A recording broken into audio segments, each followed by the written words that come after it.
I thought I was watching a movie, Towering Inferno at first. And then I looked real close, and I noticed it was the World Trade Center.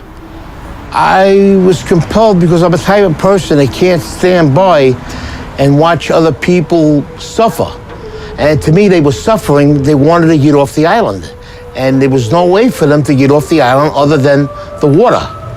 And I had noticed when I was watching the television, I saw a lot of, the ferries going up into the slips and taking people off. I said, fine, we could do the same thing. I could take people on my boat, get in there, take them where they have to go. And that's what we did.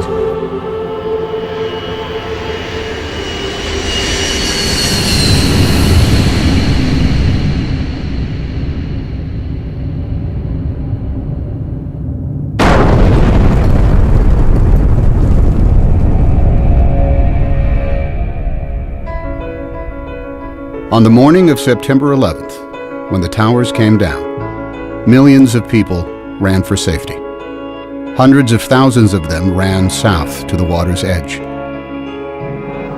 That's when they realized that Manhattan is indeed an island, and that they were trapped. They were feeling helpless, and that's the worst feeling in the world. What was a person on the ground going to do? Buildings were down. There were people laying under the rubble of the building. Firemen, civilians. My wife was there, and I turned around. I says, I've got to go do something. Just like that. And she looked at me. She says, what are you going to do, you maniac? I says, I'm going to take the amberjack up into the city and help. She says, but what if they're attacked again? I says, well, then that's something I have to live with. I says, I have to do what I have to do. I says, and nobody can stop me right now. Even if I save one person or I rescue one person, that's one person less that will suffer and die.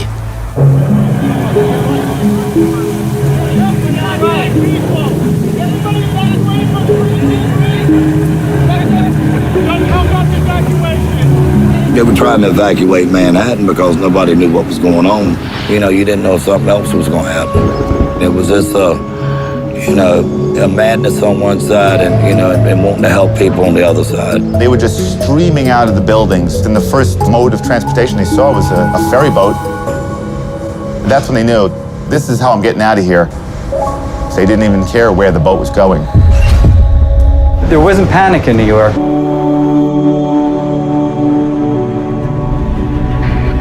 There was a small boat that was at the lower tip of Manhattan.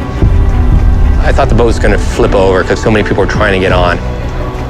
And as I looked behind, they were just 10 deep. And that's kind of what gave us the idea. We decided that this has to get better organized and we better do it, and that's what we did. So we decided to make the call on the radio. All available boats. This is the United States Coast Guard aboard the pilot boat in New York.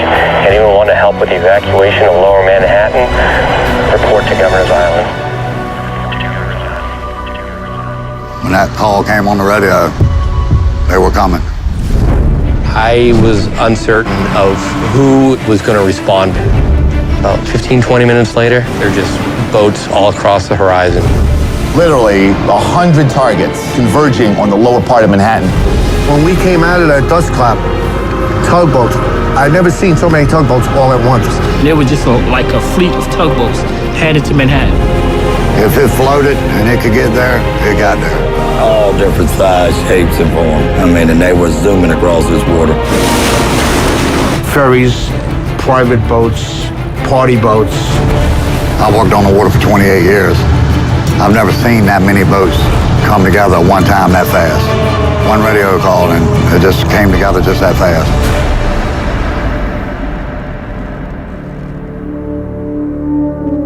Hundreds of boats converged on the city, leaving the sun-bathed harbor behind them. Dead ahead, the unknown. That was something I won't forget. It was just low, dark, acrid, black smoke. It's like there was a big chimney in Manhattan. When we pulled into Pier 11, the dust was unbelievable. And then out of nowhere, You just kept on seeing people coming. They looked like zombies coming through the fog, and you knew that those were human beings. Don't leave us. Please don't leave us here. Take us. You couldn't have planned nothing to happen that fast, that quick. No training.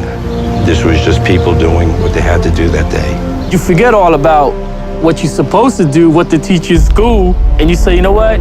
Morally, this is the right way to go, and deep down, this is what I'm gonna do. Average people, they stepped up, and when they needed to, they showed me, you know, when the American people need to come together and pull together, they will do it.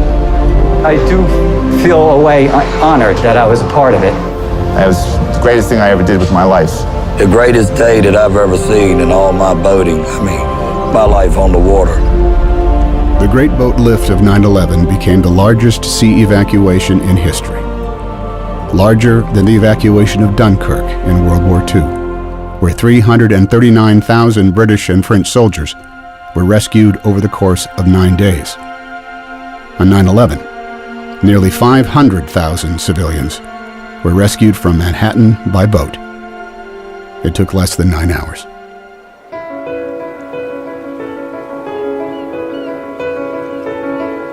I believe somebody has a little hero in them.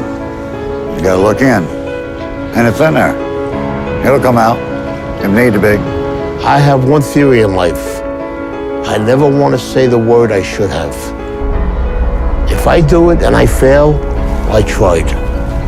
If I do it and I succeed, better for me. And I tell my children the same thing. Never go through life saying you should have.